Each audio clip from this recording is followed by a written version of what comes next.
Hello，今日咧就繼續用呢個塔羅牌嚟讀呢個宇宙嘅 message。我睇到第一張，最近有感覺到自己嘅價值咧不被人看見啊，好似付出過多同你接收嘅完全不成正比。呢張係一張錢幣七啦，有一種好經常諗翻起以前嘅感覺啊。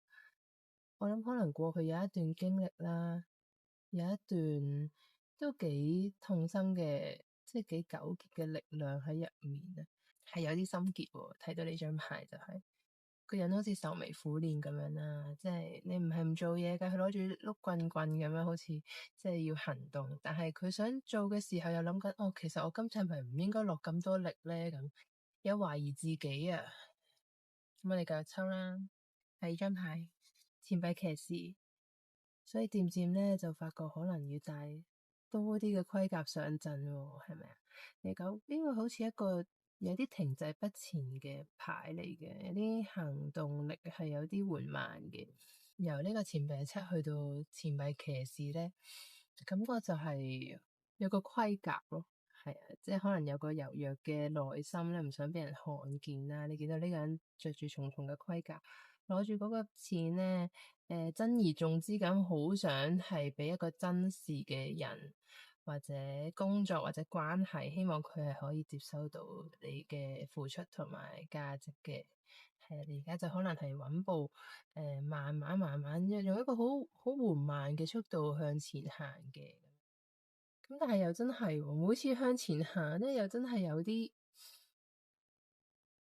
想離開喎，呢個聖杯八，無論係一段關係定係工作啦，我讀到嘅就係尤其是情緒滿瀉嘅時候咧，就想走啊，因為咧你好似不能夠 handle 更多嘅情感啊。呢一個係一個月亮，你見到個月亮喺上面啦。塔羅牌嘅月亮咧，通常係關於一啲情感啊，盛載住好多可能眼淚啊、紛爭啊，又或者係不安全感添啊，係啊。但係你又覺得咧，如果離開嘅話咧，係啲寸步難行嘅時間嚟嘅，因為你見到咧後面啲山啊水其實都幾陡峭噶，即係你行出去，其實真係好似離開一個 comfort zone 咁樣咯。其實無論你係想離開一段關係啊，定係一個工作環境啦，你覺得離開呢件事咧，其實你係寸步難行嘅。但係嗰種咧情感滿瀉嘅時候咧，係通常都係夜晚好多自己嘅時候，好似一個反覆向後向翻以前諗咁樣，即係好多情緒反撲啊。究竟我咁做啱唔啱啊？我究竟係咪可以再做得好啲啊？好多自我批判嘅聲音啊，人哋批判你嘅聲音啊，自己懷疑自己嘅時候啊，係好多喺夜晚發生。跟住我哋抽到呢個寶劍三啊，一個好弱心嘅能量啊，心臟咧好似係不能再承載更多批評啦，又或者更多質疑自己嘅聲音啊，即係你覺得心好攰啦，已經。其實係咪又真係係咪有個人話你咧？因為我見到你真係有冇個人出現先，冇人出現嘅喎，一啲係有機會係我自己真係諗，好似喺度打轉嘅能量啦。又好似呢啲劍咧，就係啲思緒啊，有機會咧，其實就係呢啲頭腦咧，好慣性咧，用自己批評嘅聲音啊，自己覺得自己唔好嘅聲音啊，係。咁你話係咪真係好多人話你咧？睇呢張牌就唔係嘅，咁但係都真係一個好傷心嘅能量啦，因為唔相信自己，咁然後個腦又開始再自我肯定，用以前嘅經驗又再強化呢個回路，咁又覺得自己唔夠好咁樣。咁呢個係反反复复咁樣重複嘅能量啊，會有一個轉變喎。其實最近我覺得咧，由而家呢張新嘅牌就係一個錢幣侍者啊，佢由呢個錢幣嘅騎士咧去到侍者咧，咁你會覺得其實會唔會係即係好似縮細咗咁樣嘅？咁但係咧，你又會覺得佢好似變翻咧，揾翻自己嘅初心喎。你見到佢係小朋友啲嘅，即係佢係一個好少裝備啊，即係佢真係就咁輕裝上陣啦，着件衫都係攞住粒錢，呢個都係同人攞住一粒錢，但係佢揾翻自己，其實無論一段關係一份工作究竟帶俾你嘅價值係乜嘢先？係喺呢段時間即係反覆，因為有情緒，因為好多思緒，然後就令自己咧感覺就嚟崩潰噶啦，都應該邊緣噶啦，出到寶劍三，咁係令到你有一個停落嚟嘅時間往內看啊，即係究竟係發生咗乜嘢事咧？入面係自己打交喎。咁嗰個係令你成長嘅，即係所有痛嘅經驗啦。宇宙，因為宇宙好多時候咧送一份禮物俾你咧，都係用啲痛苦包住啊，用一啲你唔如意嘅事啊、人啊、工作啊、環境啊嗰啲嘢，全部都係包住係唔如意嘅事，但係入面咧其實應該有一份禮物俾你㗎。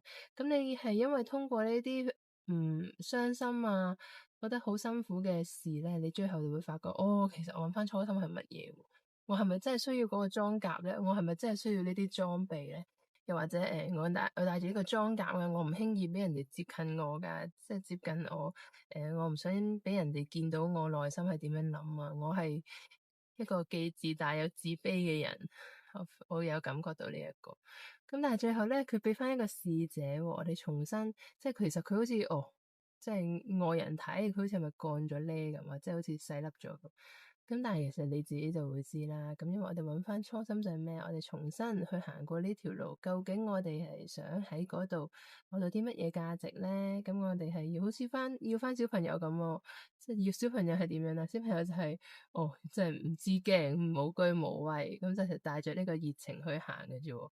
咁呢一個使者嘅提示都好明顯嘅，即係想你咧揾翻你自己自我價值。其實個重點就係去揾翻真正嘅你自己啊，係啊，即係好多人哋嘅聲音、人哋嘅批評，你自己認為嘅價值係乜嘢？因為好多都係圍住錢呢一個錢幣啦。你今日啲牌係錢幣都係講緊好實在啊，自我價值呢啲嘢係冇人可以動搖嘅。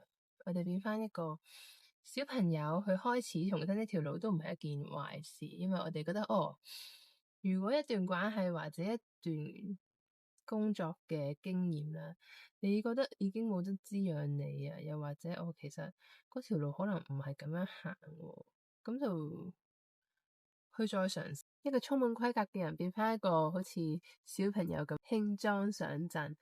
嗰個重點係咩？因為其實前面係冇敵人嘅，我哋唔需要變到強大。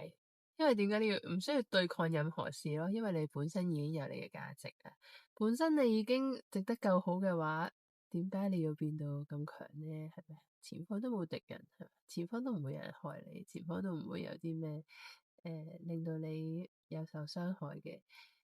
只要你夠相信自己，冇人可以傷害到你咯。OK，最後就抽到最後一張牌啊，就係佢終於唔係錢咯。哇！呢個變成一個出發出得好快嘅人啊，因為佢呢張牌咧係由喺呢個錢幣使者之後啊，其實所以你真正可以行得好快，係有機會由一個高處落翻去低，重新整理、重新調整自己之後，係可以高速再向前行咯。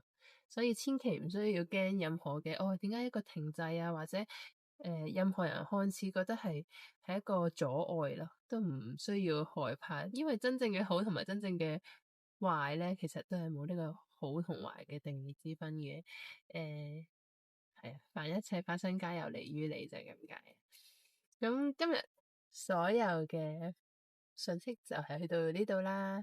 今次係 free flow 啲嘅，係啊，即係真係單純地去接收宇宙嘅 message 咯。希望有對應到嘅信息就拎走啦。咁如果想睇得更加深入，就歡迎去預約我嘅個人占卜。今日講到呢度，拜拜。